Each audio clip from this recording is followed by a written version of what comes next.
श्री स्वामी समर्थ सोबतीला माझे स्वामी या यूट्यूब चॅनलवरती सर्व भाविक भक्तांचे अगदी मनापासून हार्दिक स्वागत. सोहन आणि प्रीती या दोघांचं एकमेकावर अतिशय प्रेम असतं.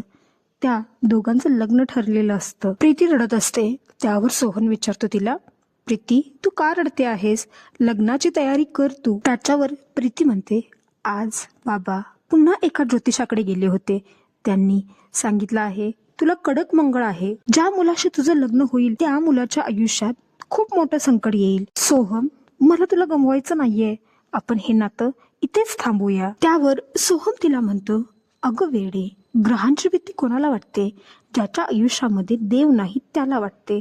पण माझ्या आयुष्यात तर साक्षात श्री स्वामी समर्थ आहेत, जे त्या 9 ग्रहांचे मालक आहेत. तू काळजी नको करूस, स्वामी सर्व काही नीट करतील. सोहम त्याच्या घरी येतो.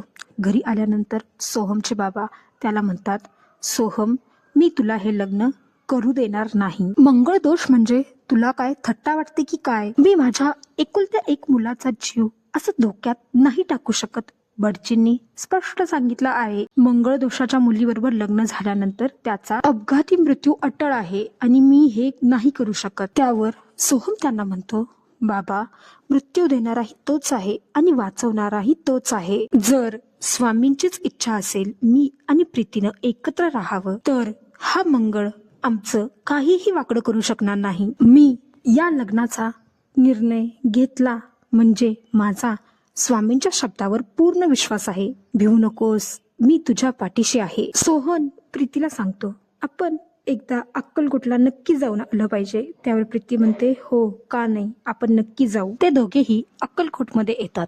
स्वामींच्या मंदिरामध्ये जातात. मंदिरमध्ये प्रचंड प्रमाणात गर्दी असते. प्रीती स्वामींच्या मूर्तीसमोर जाते आणि स्वामींना म्हणते, स्वामी माझं सोहमवर खूप जास्त प्रेम आहे.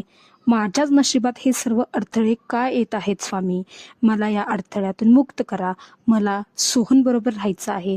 त्याच्याबरोबर संसार करून सुखी जीवन जगायचं आहे स्वामी. मंदिरामध्ये आल्यापासूनच प्रीती खूप जास्त रडत असते. मंदिरामध्ये एके ठिकाणी प्रीती शांतपणे बसली असते, पण तिच्या डोळ्यातील अश्रू काही थांबत नव्हते. अचानक एक वृद्ध बाबा तिच्या समोर येतात आणि तिला विचारतात, बाळा तू का रडत आहेस? त्यावर प्रीती त्यांना सर्व काही सांगते. त्यावर ते बाबा म्हणतात, ज्याच्या मनात देव असतो त्याच्या मनात भीती नसते. जोपर्यंत हा मुलगा तुझ्या सोबत आहे, जोपर्यंत स्वामींचे नाव याच्या मुखात आहे, तोपर्यंत काळ सुद्धा तुम्हाला स्पर्श नाही करू शकत. जाऊन अक्कलकोटची माती तुझ्या कपाळी लाव आणि लग्न कर. स्वामींनी हा दोष त्यांच्या चरणी जाळून भस्म केला आहे. सोहमच्या आणि प्रीतीच्या लग्नाचा दिवस येतो. लग्न अगदी साध्या पद्धतीनंच होत असतं. दोघांच्या सप्तविधीचा कार्यक्रम चाललेला असतो. पण अचानक मंडपाला आग लागते. तीही शॉर्ट सर्किट झाल्यामुळे लोक घाबरून इकडे तिकडे पळू लागतात आणि हे सुद्धा बोलू लागतात, बघा मंगळाचा कोप चालू झाला, कशाला अशा मुलीशी लग्न करायचं? प्रीती देखील सोहमला सांगते, सोहम तू माझ्यापासून दूर जा, नाहीतर तुझ्या जीवाला काहीतरी होईल. त्यावर सोहम म्हणतो, मला काहीही नाही होणार, तू पहिली शांत हो आणि रडू नकोस. माझ्यावर विश्वास आहे ना तुझा? त्यांचं लग्न सोहमच्या घराच्या शेजारी असणाऱ्या एका गार्डन मध्येच असतं. नेहमीप्रमाणे या वेळेस सुद्धा सोहम स्वामींचा धावा करतो, स्वामी या संकटातून मला बाहेर काढा स्वामी. सोहमच्या घरातील लोक सुद्धा आता बोलत होते, हा मंगळाचाच कोप आहे. सोहम तू लग्न करू नकोस, अजून सुद्धा वेळ गेलेली नाही आहे, तू मागे फिर. बघता बघता अचानक आकाशामध्ये ढग दाटून येतात आणि पाऊस पडू लागतो. हे सर्व पाहून प्रीती नाही, सोहम नाही, तेथे असणारा प्रत्येक माणूस आश्चर्याने पाहतच राहिला होता. पावसामुळे जी मंडपाला आग लागली होती ती शांत झाली होती. हे दृश्य पाहून प्रीती आणि सर्व लोक अवाकच झाले होते. साक्षात स्वामी महाराजच या लग्नाचे संरक्षण करत आहेत असे सर्वांना वाटत होते. सोहमचं आणि प्रीतीचं लग्न होतं.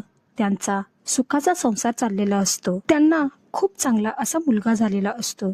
ते दोघेही त्याला घेऊन अक्कलकोटला श्री स्वामी समर्थ महाराजांच्या दर्शनाला येतात. स्वामींचं दर्शन झाल्यानंतर प्रीती हसू लागते आणि सोहमला म्हणते, सोहम सर्व लोक म्हणत होते मी तुझा घात करणार, तुला काहीतरी नक्की होणार, पण स्वामी महाराज आपल्या पाठीशी होते.